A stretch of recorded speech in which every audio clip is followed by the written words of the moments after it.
Hey everybody, I'm Jason Truding, member of So Percussion. I host this Brooklyn Bound podcast, and I'm very excited to talk to two members of the band Momentum who are going to be on the show December 13th. So welcome, Grady Tesh and Joy Hi. Hansen. How are y'all? Thank you. We're doing really great. Excited to be on here. Yeah. Equally excited. Yay, okay, equally. So then I don't know who to ask the first question to, because usually one person is more excited than the other, but this feels well, as I was saying before we push record, these have been just really fun to talk to folks and get to know more about where you all are coming from as musicians. So Momentum was wonderful to learn about. Grady, I think you sent us some links about the band. And I've never seen you all live, so I'm gonna learn more about the band in December, but it's been great to listen to yeah, great to listen to the things you've sent. Actually, before we get to Momentum, I'm gonna pull back, and maybe what I ask of all folks on this show are kind of like, let's kind of zoom out and tell just a little bit of the story of how you came to music, how you came to do what you do. And Joy, how about can we start with you? What is your path into music making from young Joy till now? Sure. So, I feel pretty lucky to have been raised in a musical household. My father is a jazz saxophonist, and from a very early age, I was just used to hearing him practicing, in the night and the day. He's also a band director by day, but would frequently play gigs um, when he was not band directing. And he had a really big passion for music and would play tons of different styles of music for me and my brother and sister when we were growing up. So from a very early age, like I just knew that I loved music. And apparently when I was 7, I told my mom I wanted to be a singer when I grew up. I don't remember Yes. saying that, but apparently that's what I said. And yeah, I took voice lessons focusing in jazz at the Brooklyn Conservatory of Music in Park Slope. I'm a Queens native, but we went there when I was starting at 12. Um, Amazing. then when I went to college, I was in an oldies band. I was never really a music major, but it was something that I always loved doing on For the you, side. Joy, in sorry for the Zoom awkward cutoff vibe, but in for you, what was an oldies band in college? I want to get the Oh, that's funny. yeah, because it's probably right. Like I'm thinking, like when I was growing up, oldies was like what my dad listened to, right? So it was like the 50s and 60s. So like, are Yeah, we talking about like the 80s and 90s? What are we talking about? yeah, that's funny. We were really into like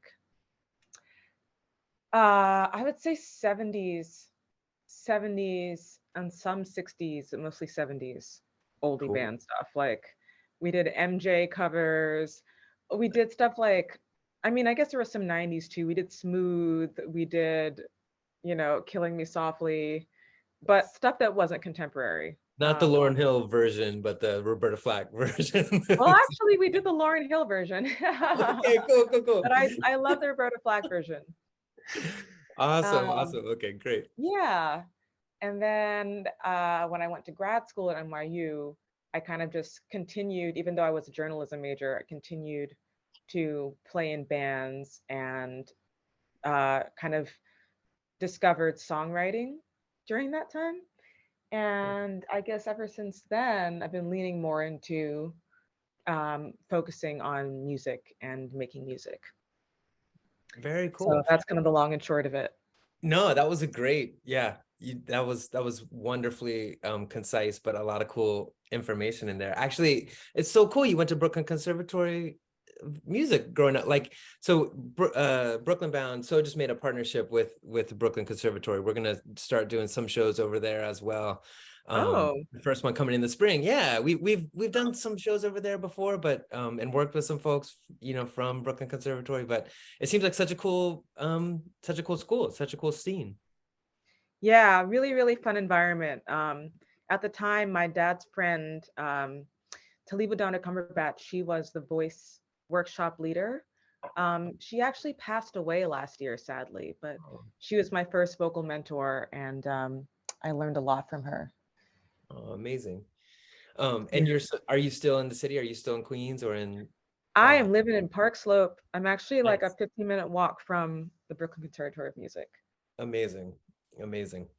Well, thanks for that background. And Grady, what's your situation? How did small Grady get, become musician Grady? Small Grady, yeah, yeah. Yeah.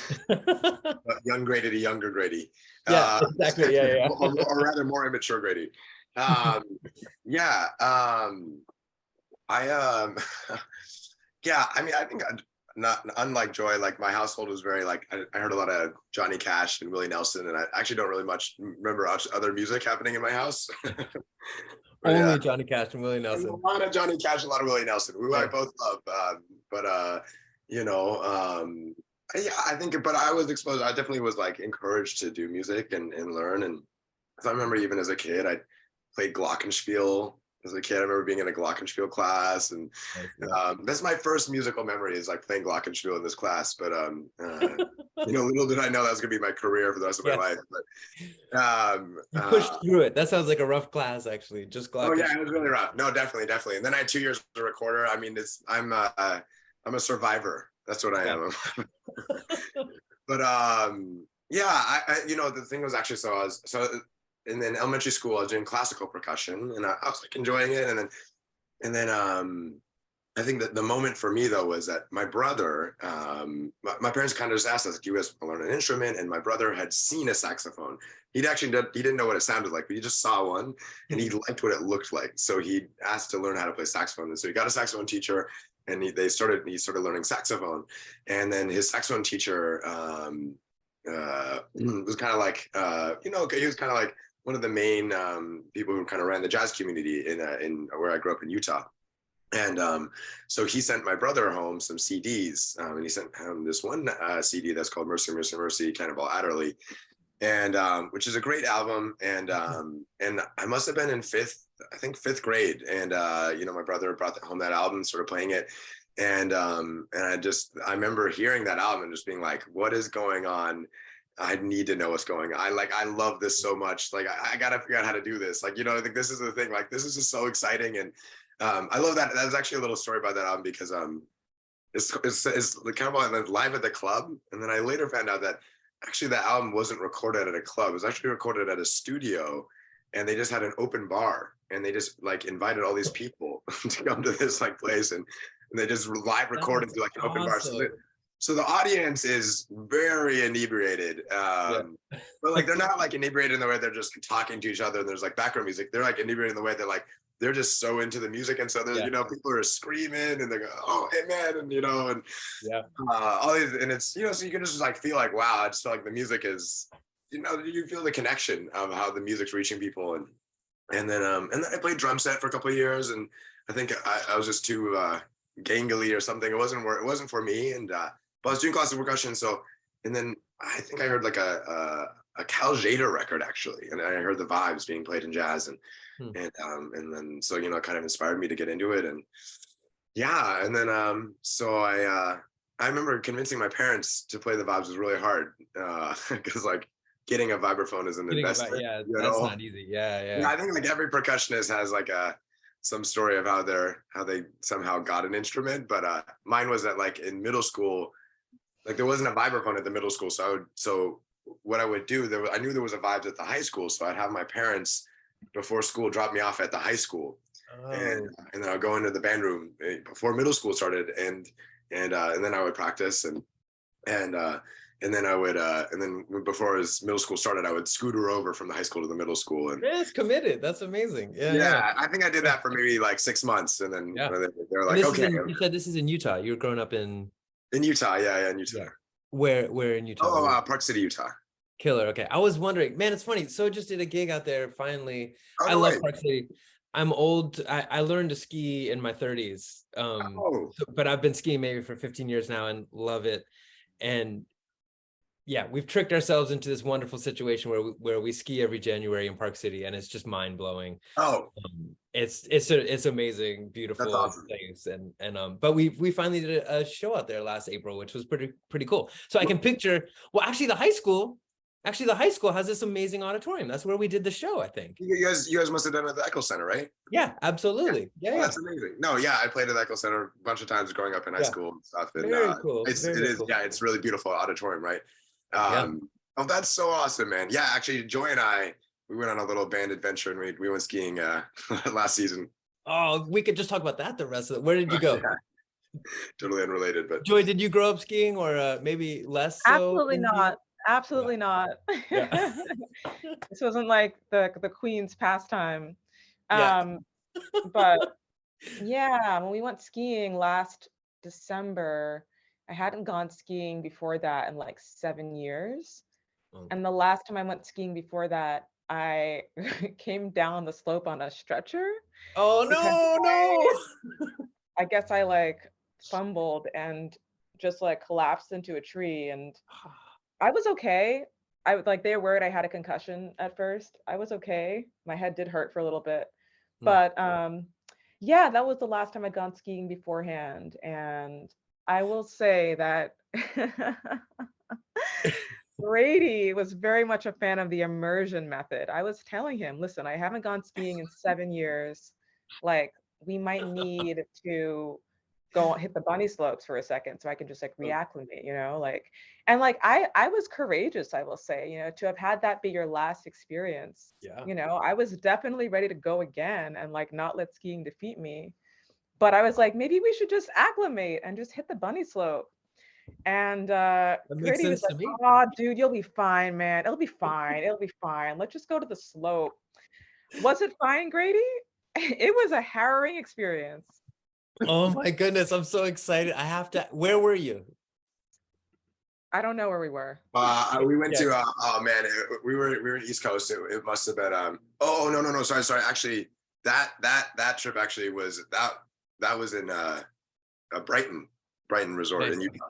You know what's so funny? Brighton is the one that I've never been to out there. Like Solitude and Brighton are kind of connected, right? Yeah, they're like right next to each other. Yeah. So I can kind of picture where you were. And so Joy, you're saying he didn't take you just out on the let's get to know this place again. He took you to the like I think we experts hit a only. What are blue we talking slope about? first, and like there was just a moment of sheer terror at the top of that hill where I was just like, I don't know what I'm doing. I don't know what I'm doing.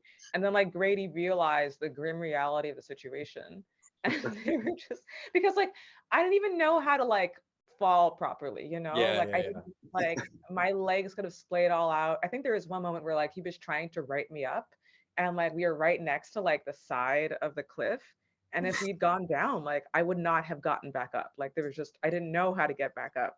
It was hard. It was really I feel hard. like there was definitely a moment on the top of the lift when we got, and I think Joy, you took one or two turns, and I like quote unquote turns, but and I think I kind of realized like, oh, this isn't gonna like a learn to ski hill. This is about to be a rescue mission. Oh my goodness.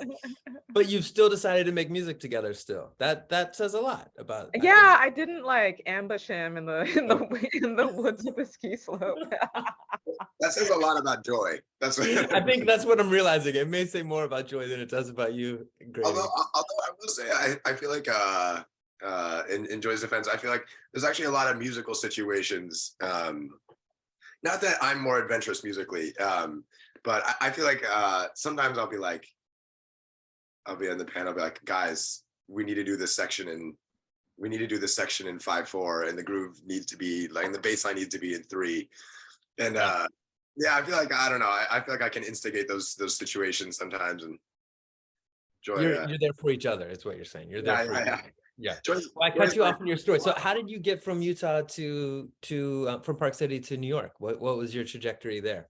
Oh yeah, that's a good question. I mean, gosh, yeah, what was it? Yeah,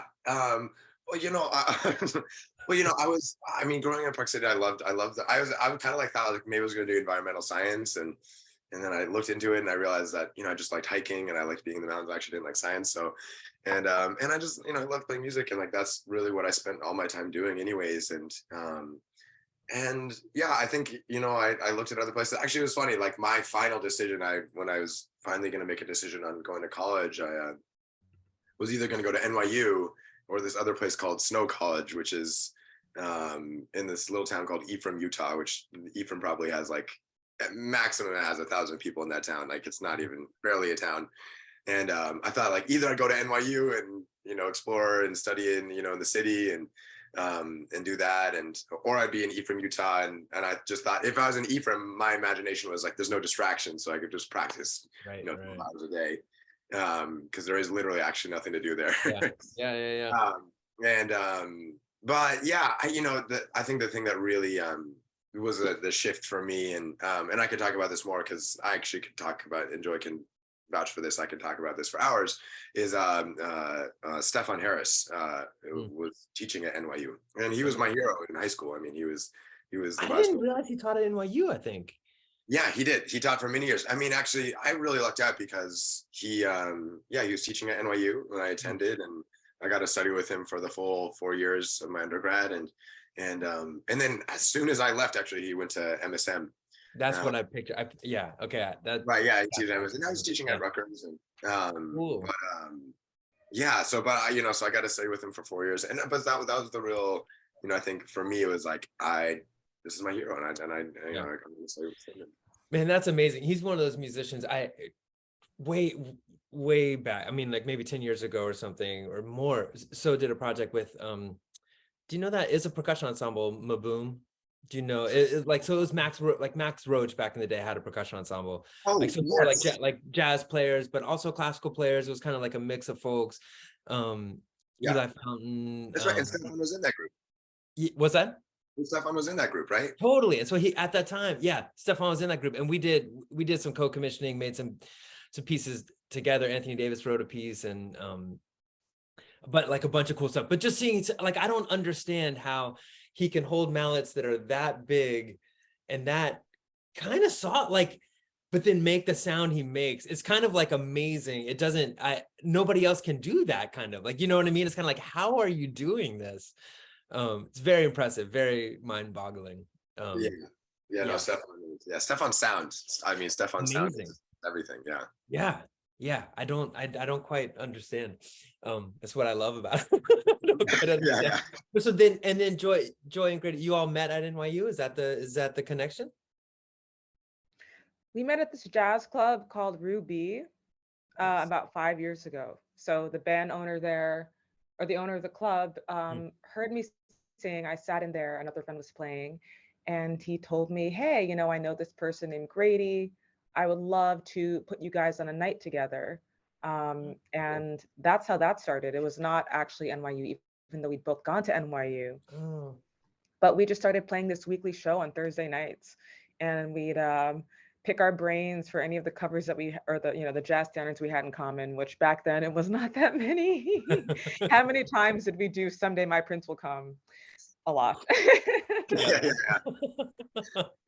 And were you playing duo, or did you have a band? No, we had 2 other musicians with us, Perrin Grace and Sebastian Chiriboga. Yeah. Very cool. Mm-hmm. That's amazing. And then go ahead, Grady. No, it was a blast. I mean, no, that was definitely like, I think of Joy and I, it's funny, like back then, I think if we'd been like, because, we were just playing this gig, and it was like kind of session, just like a jazz club, and, jazz club, like weekly gig. But yeah, I think if anyone had told us like, oh, you guys would be doing this, you guys would be, doing music in the way that we're doing it now, I think I was like, probably not. We at the time, I think we'd have been like, yeah, no, that's cool. Yeah. You play Someday My Prince Will Come in 3/4 and 4/4 and 5/4, every different way. Every different way. Actually, I would say that Grady wasn't quite as obsessed with odd time signatures at that time. Got it. Okay, cool. That's newer exploration. It's a recent fetish. Yeah. So you said this was 5 years ago y'all met, and then so tell me about Momentum. What's the background of the band, and how long has Momentum been playing together? Yeah. Well, so Momentum, it's interesting. I'm generally the band leader. Although we do definitely like really do a collective and make decisions together. But I think for myself as a musician in New York, like it was a situation where it was like a rotating a cast of musicians coming in and out. And, I think it was like kind of this classic situation where, maybe play 2 or 3 gigs with the same musicians, but then someone new. And so like it was cool. It was always exciting to play with new people, but it was like more a thing of like really wanting to create something more cohesive and together. And which, and if any musicians in New York know, that's also not easy to find those people to do that with. That's not it's easier said than done. Like, oh, just find the people that you're gonna play with and play with them. Like, well, it's actually not that simple. But so anyways, so yeah, so it was like a rotating thing, like, and I don't know, kind of did different things. And for a while, it was like a jazz quartet. It was like, well, actually this was kind of pre-joy. It was like a guitar vibes, bass drums, and then we did something with a string quartet for a while, and which was blast. And it was, it was definitely like a musical journey. But for myself in it's 2022, so 2021, I kind of got this feeling of like, what, I want to create something that's I want to create something where really united, like a group of musicians who really share a vision and share the space, and really share the music, and and really get something deeper out of it, create a deeper experience. And with and I think, and go through the things that, like, the challenges that it is, I'm sure, being a solo percussion, that, like, I'm sure you guys have are more experienced than anyone about, creating like a group dynamic, and going through things. But so yeah, I think the 2021 was really that year to really figure out who's in the band. And I think at the beginning of the year, like, Joy and I had played for years, and I just felt like, yeah, there was just something, and I was just like, what, just Joy, it just felt right. I was like, man, Joy has to be in this band. And so I think, yeah, so Joy and I started playing a lot together. And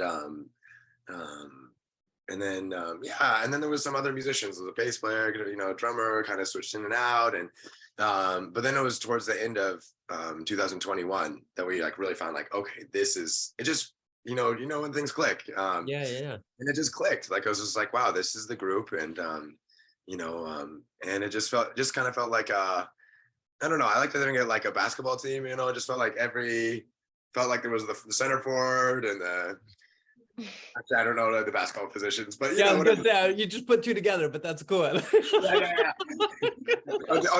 Center and forward. Anyways, whatever. Yeah, I love it. Whatever. Shaquille O'Neal and Kobe and Shaquille James and Magic Bird, all the best. And Tom Brady and there you go. That's really funny. But so this in the band right now, so there's bass and drums. Yeah, so there's really a core of us, which is bass player is this bass player named Jared Beckstead. Drummer is named Kobe Epsede, and then Joy and I. And then we have like some people who will play with us. We have like different keyboard players who will sit in on gigs, and sometimes we have like a rapper come in, and so we've different people come out, but the four of us we're the ones who really make the music, make the decisions, Awesome. Very, very cool. And that's amazing.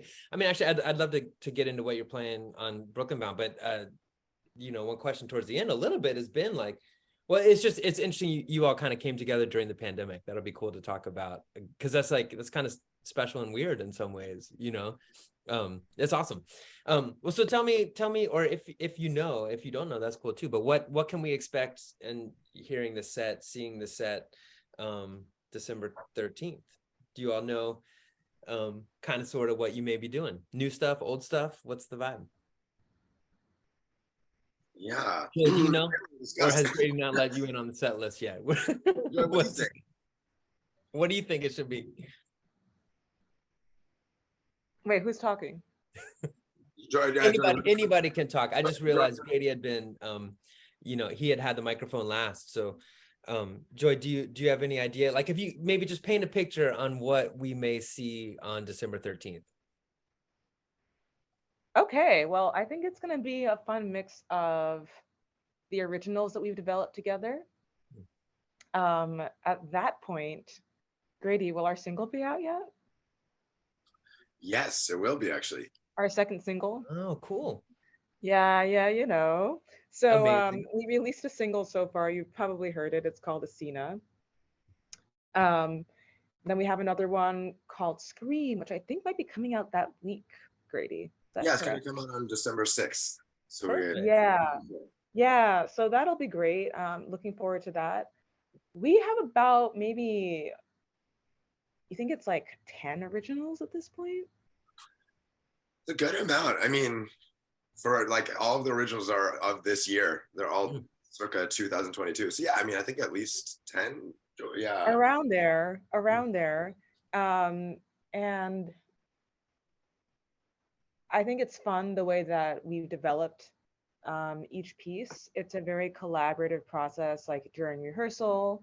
Um, Often Grady may come with like a melodic harmonic idea. I'll add some lyrics.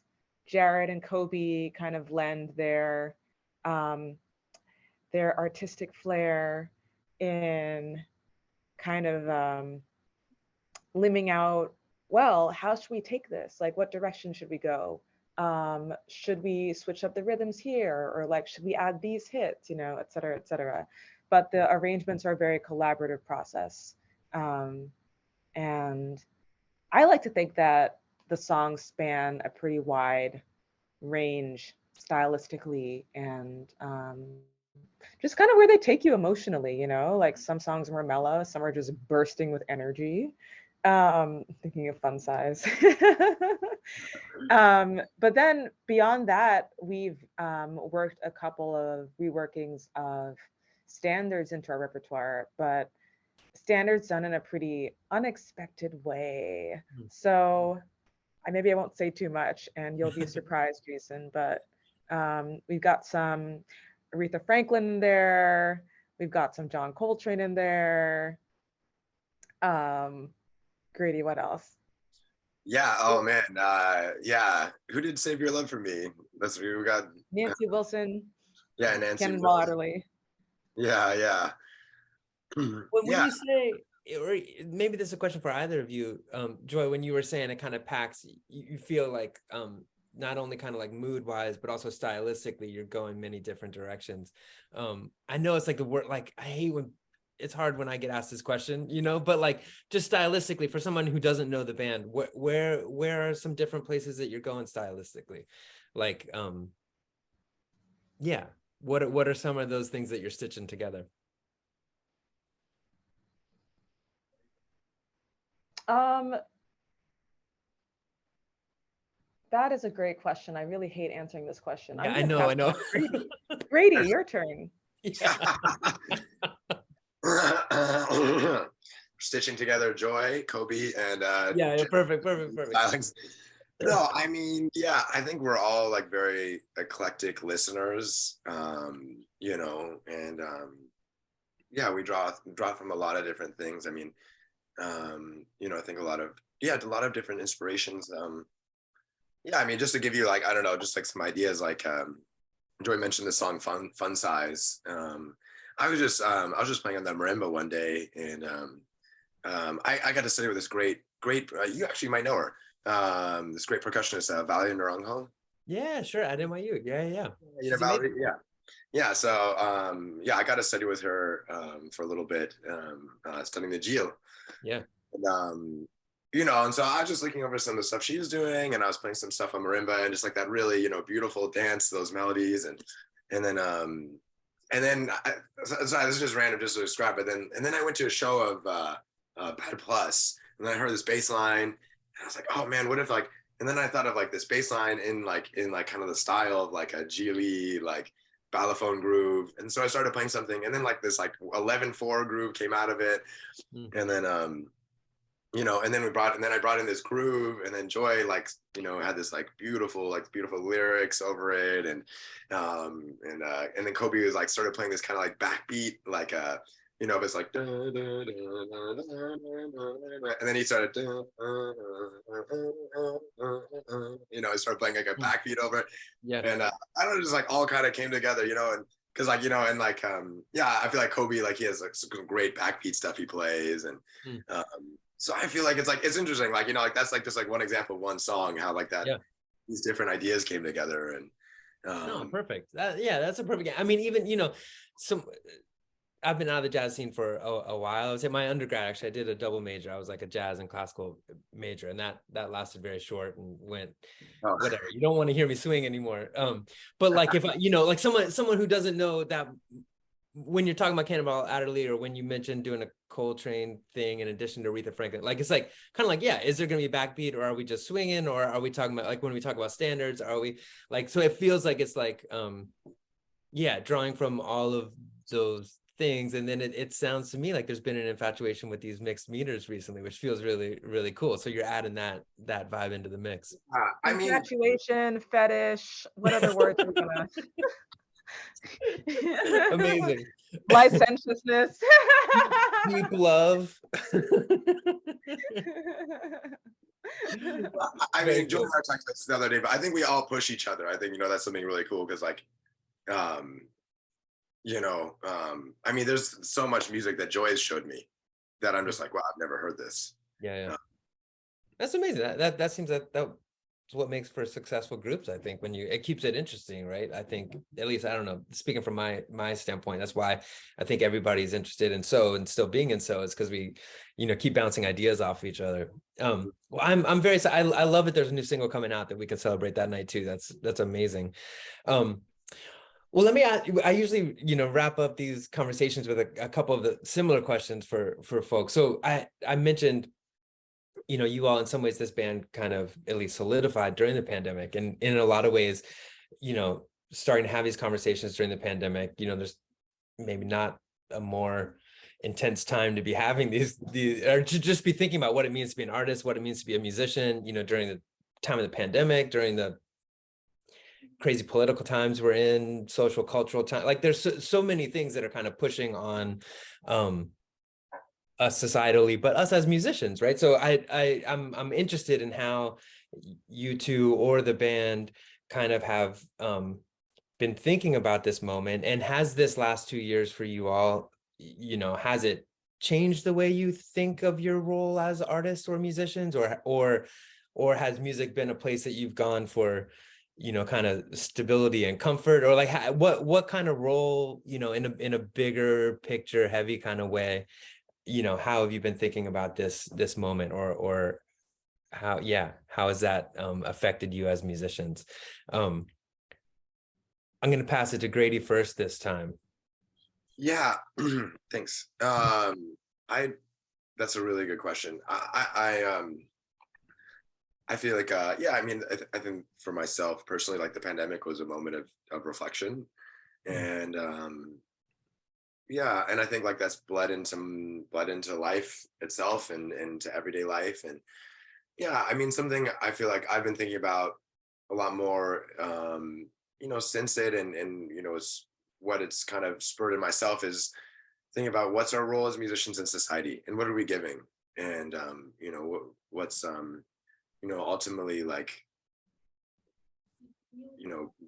I think beyond like, okay, this is fun, I love playing music, I love sharing, but like, like what is really my contribution, what's my contribution to life, what's my contribution to the world, and what do I want that to look like, and how do I want to be as a musician, and how do I want to be as a human being, and and what type of things do I want to accomplish and do and share, and and I feel like like I think that's allowed me, and I think because of the pandemic slowed everything down, where it was like you weren't just going, but it was like it was a moment where it was like, okay, well, I've been doing all these things, what are the things that I want to do, what are the things that are good, what are the things that I want to change, and and I guess just to finish off, like I think the thing that I've been thinking about is this quote from Art Blakey. He said, jazz and music generally, I feel like in culture generally, it's there to brush the dust off everyday life, and so I feel like I've been trying to besides just playing and being in this group and having a great time making really great music, is like deeper down, like like I want to play in a way that's gonna inspire people and whoever's listening, whoever's in the audience is going to feel like stronger in their own life, or inspired. And I think we've all walked away from performances where we felt like lighter, or felt inspired, and just feeling like, okay, there's something something deeper about what's going on in life itself. And yeah. that's No, I love it. Thanks for sharing that Art Blakey quote. That's beautiful. I'd never heard that before. That feels like a great touchstone for, yeah, why we're doing what we're doing, kind of. That's pretty awesome. That's pretty awesome. Joy, where's your head been at these last couple years, or how has it affected you musically? I think in kind of taking the opportunity to perform away for so long, we just didn't have that outlet. Um, Kind of similarly to Grady, like I just kind of realized, wow, it is such a privilege and a passion to be able to kind of share your soul in the moment with audience members. And that's such a powerful exchange, and it's sacred. Like I do think that musicians are like the modern shamans of our time. Like what you can do and the energy that you can bring into a room by performing with intention and speaking from your heart, and putting it all out there on the stage, whether you are whatever you're feeling in the moment. Is it uh, vulnerable, excited, exasperated? Like that's really the great call and directive of jazz, right? To express your humanity as authentically as you can on the stage, and give people the freedom and the boldness to be a little bit more themselves in expressing who you are. Um, we lost that. We lost all of that during the pandemic. And it really gave me a renewed sense of purpose, being able to come back from that absence of performing and be able to share with audience members in a genuine way, and to reflect my joy for what I do, no pun intended with my name, but Yeah. yeah, but just express like, wow, I love doing this. I love being here. And I think that um, people want to see people doing what they want and living in their purpose. And if that is music, then do it to your hearts, to the fullness of that, that you can do it. And I think that it's such a beautiful gift to impart a little bit of that authentic passion for what you love to your audience members. So the pandemic really kind of um, clarified for me how important and how beautiful that is. Like, I guess even like, there doesn't even have to be another thing. Like whatever you want to do in your music, that's great and that's fine. Whatever platform you want to use it to express is amazing. But I think like the joy of music in and of itself is entire justification for performing. Yeah, I love that. Oh, that's so great. I think like one thing I'm realizing hearing both of you speak, and what's kind of built into your genre, I think, is the in the momentness of the music making. Not to not to whatever stereotype the jazz scene or whatever, but I feel like the way you talk about it is that you do have this in the moment ness to being on stage, which is something I think for I don't know, so it comes from a lot of different lineages, but the kind of classical music lineage we come from kind of takes a lot of that out of the scene. You know what I mean? The ability to make choices in the moment. And I think we've been really looking for more and more ways to be in the moment. Actually, I saw a show last night in Philly. I was so happy to just see music live and see musicians making these choices in the moment with their songs that were so you could feel the moment, which is so integral and so important, I think. So I love hearing you both talk about that. It's really beautiful. Yeah. It sounds like a good lead up to So Percussion Momentum collab. Wink, wink. There you go. I like those winks. Totally. Yeah. But I know we've only had a chance to work in the jazz. Do you all know this band Kneebody? I went to school with those guys. I used to play with those guys back in my jazz times. So early on, that was a really fun kind of collab that we were able to do. Yeah, totally. We're looking for those things. It also leads to my last question. which has been, I mean, you know, starting to do these conversations during the pandemic, the kind of zoomness of these conversations, and like, you know, so was doing Brooklyn Bound in like this virtual way. You know, we were all trying to hold on to like, what does it mean to like put out music in the, it's so funny to look back at those times already, even just a few months later, and be like, that, you know, man, we were grasping at any way to like hear music, you know what I mean? The virtualness of it all. But it made me think a lot about the before times of sharing space, sharing, you know, energy with an audience. And that's come back, you know, in a lot of ways. It still feels really fresh to be playing shows now, in a really great way. You know, audiences feel like they're just, you know, loving sound in a room with people. But you know, so it's made me think about like, oh, what are these kind of like really memorable concerts, you know, either, and that can either be because like it was just like, you know, the coolest audience packed into the coolest space, or for us sometimes it's that something went horribly awry on stage, you know, that we were, you know, dealing with, you know, shattering a flower pot on stage when we, or whatever, you know, kind of crazy shit we deal with. So I wonder if you each have a memory or two of, and whether this is momentum based or whether this is just an experience you all have had on stage, that feels like a really, you know, important or fun or, you know, wild concert experience that you could share with us. Joy, you want to take this one first? Yeah, we were actually just in Philly on Tuesday, and we played at Chris's Jazz Cafe. Awesome. And it was really fun. We invited a couple local musicians to play the show with us. We rehearsed day of. They were really amazing. Um, but I will say we had a moment during that song, Fun Size, where it was just the energy was unleashed. I don't know what happened to us. I don't know Yeah. what happened to us, but there was just like a giant whoosh of light. And then next thing you know, like we were just all like ecstatically dancing, like just, you know, Kobe was drumming away. Grady picked up a tambourine, which I'd never seen before, and was just like ecstatically dancing and like playing this thing in 11. And it was just such a blissful moment. I was like, just like losing my mind, like swaying back and forth. And after that, we were all agreed, like we never had a moment quite like that on stage. Don't Awesome. know I what love that happened. it just happened.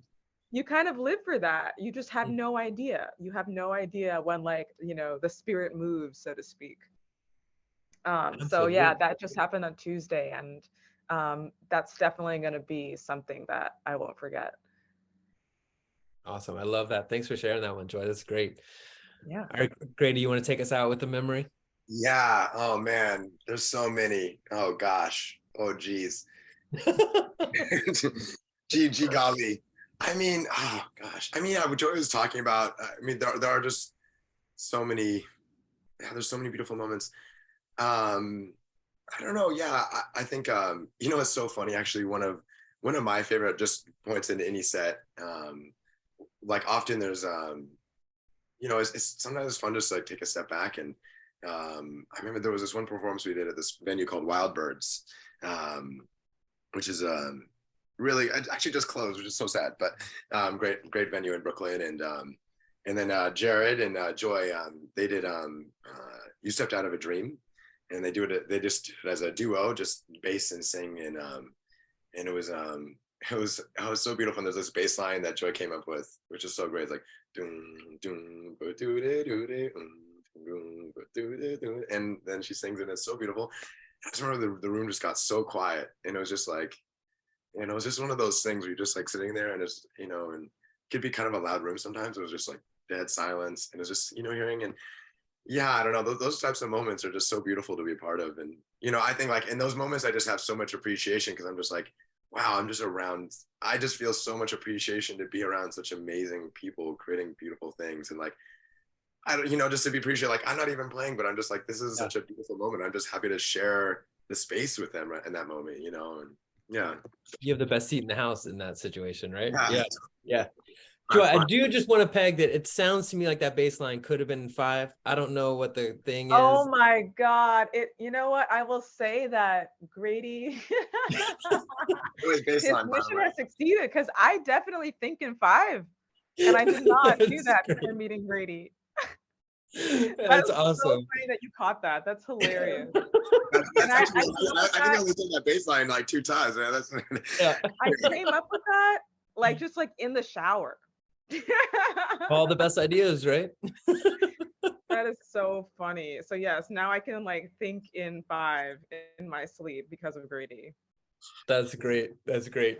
And possibly not die in some of the largest mountains in the US, you know? It's like a win-win. Yeah, you know, we survived. We survived that.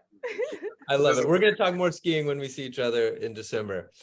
Thanks for Great. taking the time to have this conversation. It's really, really cool to hear more about where y'all are coming from. And I'm so excited. The show is December 13th.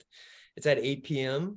It's mostly about getting together in our space. So anybody in Brooklyn or New York, come out. It's 20 Grand Avenue. Ring the buzzer for Suite 205 and you can hear music at 8 o'clock. But if you're not in the city and you want to, I think we're still streaming these on Facebook Live, if anybody still dares to go to Facebook, so you can check it out there. And I'm so pumped for this set, you all. Me too. Yeah. Yeah. Well, I'll see you in 3D in a couple weeks. Yeah. All right. Thanks so much. Awesome. Hey, Thanks, Joy. Jason, hey, quick question. Do you know oh yeah, sorry. No, go for it. I was gonna say, did you meet Brett Hughes when you're out in Park Yeah, City? for sure. Yeah. Was he your band director? He was my percussion teacher. Yeah. Amazing. Yeah. Yeah, I love Brett. We had if you're watching, that was it was an awesome show. And we got to play with some of his students on the show actually, which was really cool. He's an amazing job with the programming. Yeah, Super. Brett was great. Yeah, that was a memorable show for us, I have to say. All right, cool, you all. I'll see you soon. All right. Take care, Jason. Bye. Bye.